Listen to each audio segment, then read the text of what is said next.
in southern Mexico, there were magic mushrooms. And I thought, if we can get to southern Mexico and try those mushrooms, maybe those would help Ron and I understand who we were even better, and maybe understand who God was better.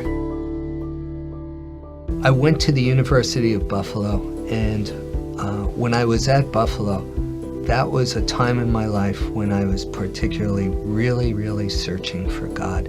There was just this deep longing in my soul of wanting that there was more to life, that what I had experienced growing up in my Jewish faith served a purpose and was good, but I just felt that there was so much more there, so much more that I wanted to know about God and myself and life.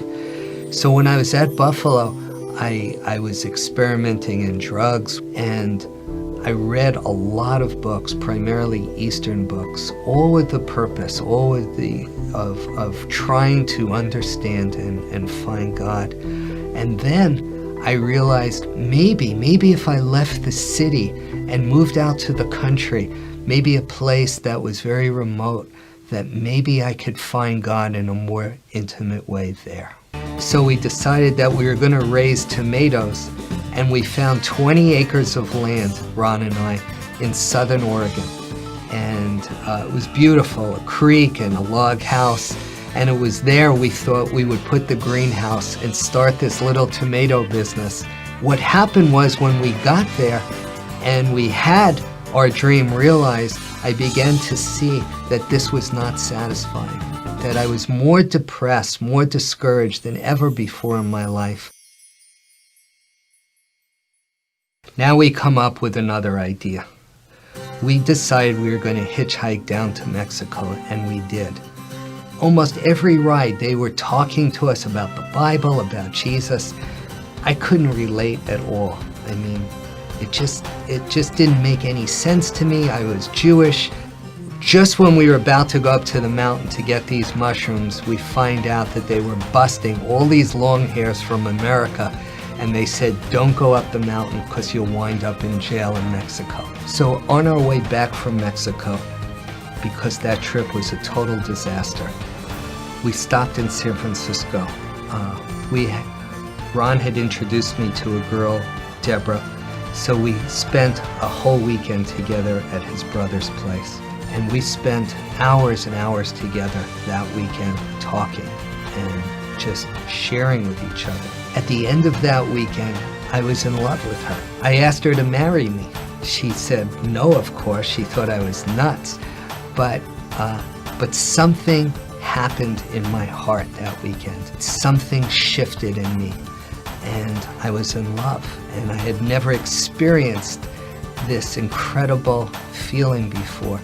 I wanted to give something back to God. I didn't know how, but someone had given me a Bible several months earlier, and I thought, all right, I'm going to read the Bible. And of course, I was familiar with the Old Testament, and I started reading the Old Testament. And in college, I couldn't relate, but now the Bible was coming alive. Anything that I read, Genesis, Exodus, Psalms, anything, it just was so meaningful to me, and I just felt so close to God.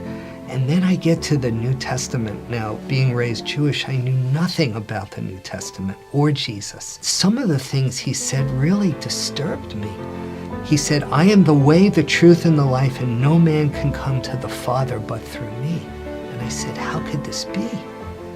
And he said, the Father and I are one. And I said, but there's only one God. Jesus may be a great man, but... And I was so confused. I wasn't sharing this with anyone. Ron and I had a close relationship, but I just felt that I couldn't talk to him about these particular things.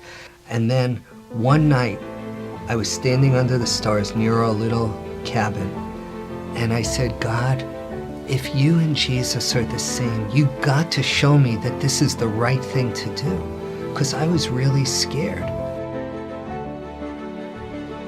Something happened in my heart that night. The next morning, I shared with Ron what had happened that night before, and he had tears in his eyes, and he said, when we were hitchhiking down to Mexico and we were getting picked up, I started reading the Bible. And I started also to talk to God, and I also believed in Jesus. But I didn't share this with you, Mike, because I was afraid. And here we are, that next day, just embracing each other and crying and sharing with each other how God had met us and how we both asked Jesus to come into our life. And we couldn't believe it. We went to this church. It was life-changing for us. But I was still asking God to show me that this was the right decision. Well, the pastor from that church, he was retired. He was in his early 70s.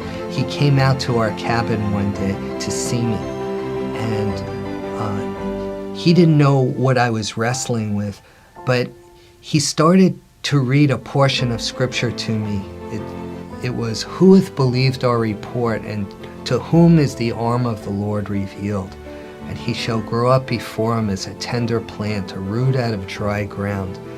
And he was wounded for our transgressions, and by his stripes we are healed."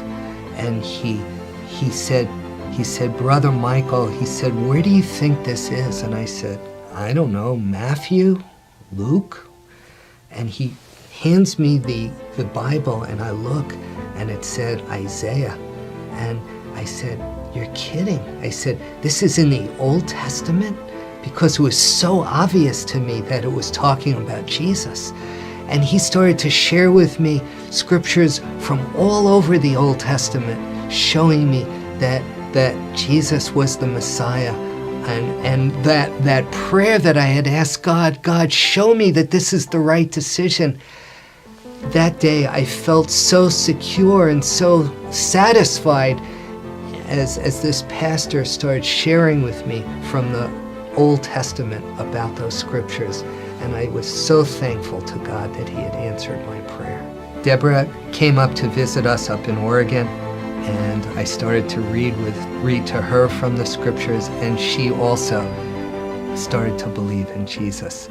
And a few months later, we got married. She's still my best friend to this day. We have an amazing, amazing marriage.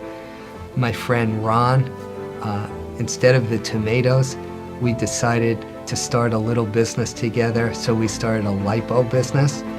And I guess I took the Lord literally when he said, "Be ye lights of the world," and we went into the lighting business. And that little tiny seed has grown into one of the largest lighting companies in the United States. And when we went back to share with our family, my mom and my dad and my brother have also come to believe in Jesus, and that is tremendous. I know that Christianity, I know that believing in Jesus is the Messiah that was prophesied long time ago. I just would encourage you and challenge you like I did to search and ask and read the scriptures for yourself, with just asking God with an open heart and an open mind, could Jesus really be the Messiah?